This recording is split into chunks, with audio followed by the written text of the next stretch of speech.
Guys, today culminates what was a tough week. I rewinded what it felt like last Sunday in Boston, and you're trying to finish a series up there in tough conditions, good team.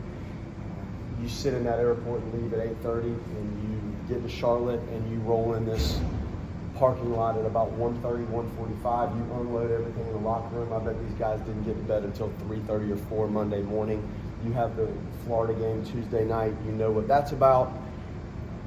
And then to respond on a Thursday series, this team has responded better than any team I've been around. They really have, to the environment here, some of the challenges that we faced in innings, in tough losses. That's what stands out to me the most about walking in today after this game, is just their response to everything that's been thrown at them. And a lot of it's good, but you have to respond to good stuff positively to stack some good things.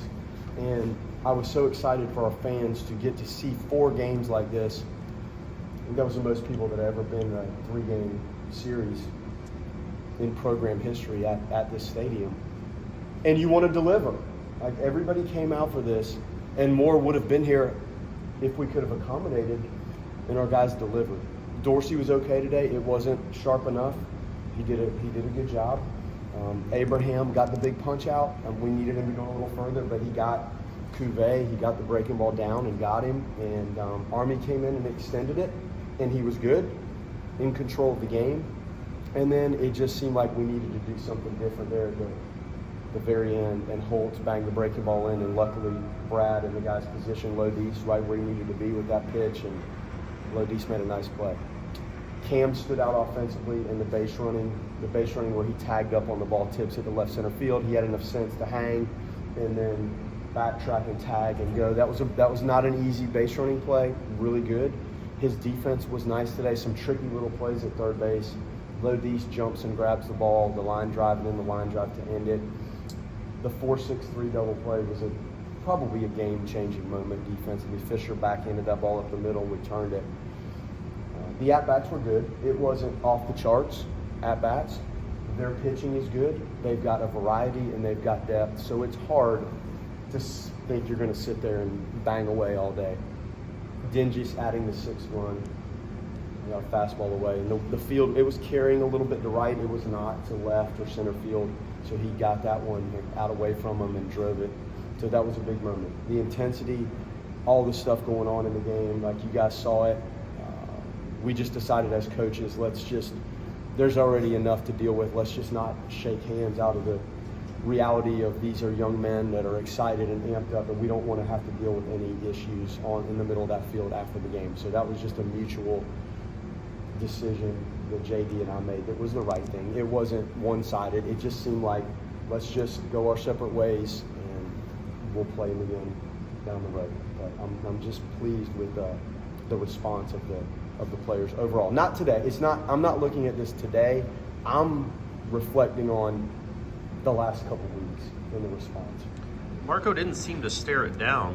What were they mad at? Unfortunately, in our sport right now, there's a lot of stuff that's going on that's extracurricular within the game. I don't know exactly what happened, but this had been going on. I think it was brewing all weekend, and I'm not sure I was even aware of it. And I don't know what was said as he rounded the bases. But unfortunately, our sport right now is a little bit too engaged in things that don't really reflect how the game should be played and some of the unsportsmanlike stuff. I'm not saying it was us, them. I'm just talking big picture. And we need to try to contain this. It's hard enough to play the game when all your attention's on what you're trying to do. I don't like things to get out of control where there's so much going on that the game becomes almost a secondary part of the event. So we came out on the good side of it. I didn't like how things escalated there. That home run, though, after the at-bat he had before, which might have been his worst swing of the entire season, the ball that was up and out, and he was just a little over-aggressive. Again, you talk about response. Yeah. The response for him the next time he's in the batter's box, and that just seems to be what this team is kind of about. Yes, and it's interesting. I talked to him. I said, look, strike 2 can't lead to a poor decision on the next pitch, which I thought it did in his at-bat before. And whatever happened in that at-bat can't really linger into your next at-bat or your defense. For him, it's only the at-bat today as the DH. But that was huge. That was huge. And it was 5-3, but you're riding on every pitch. And you guys could feel it too. Like that thing never felt safe or secure, even when Holt threw the last pitch, clearly, if that thing gets through there. So yes, his response was great. And it matches what we talked about with the team. Like, we've responded as a team. What is it about the group that allows them to respond?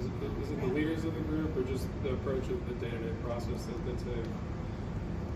I was talking to my wife about that last night, and it's hard to explain. If I had to speak on how a team responds, I'm not sure I could give a 40-minute presentation on how to teach a team to respond. I think it starts with talented players. Like, if you're really talented, it gives you a better chance to walk out there and have success. And if you're focused, that adds to it. Regardless of how good it's going or how bad it's going, you have to play the games on both ends of that spectrum. We have a talented group and we have a focused group. And I think just the conveyor belt of that coming at you produces what appears to be some magical potion response. It's just their dedication, their physical talent, and their focus that gives you repetitive chances to do something, whether you're up, down, tied. They just are able to do it because they're good players that are focused and they stick with it. You talked about coming into the weekend, the challenges being down Cam and Connor was going to present in terms of what you needed from the bullpen. I guess, what can you say about what it seemed like everybody pretty much filled their role in certain moments? Again, a great response. And Mike and I spent hours trying to figure out how to manage the personnel, how we think they are best suited to maybe start a game. Are they okay coming in with traffic? Are they better off in clean innings? Are there guys they had some reverse splits on their team, so you were conscious of, you can't always do it, but you're trying to be conscious of the best matchup for the individual, and that doesn't always mean left-handed pitcher versus left-handed hitter. So there's a lot that goes into it. Pitch execution and their response to whatever role we give them is the key to the whole thing, and the guys did it. Pitch execution trumps everything. You go out there and execute pitches with your good stuff, you're going to be okay. You're going to be okay. And I thought for the most part we did it. It wasn't flawless. It wasn't completely clean, but it was absolutely good enough to give the team a chance. Did you know how long it had been since y'all had swept Florida and Miami in the same season? Absolutely no idea. You still don't? No idea. 1960. Was it really? Wow. No, it's good. Like, we're playing good baseball, and that says a lot about it. This is not an easy thing to do. This week is not easy. You can go back as far as you want.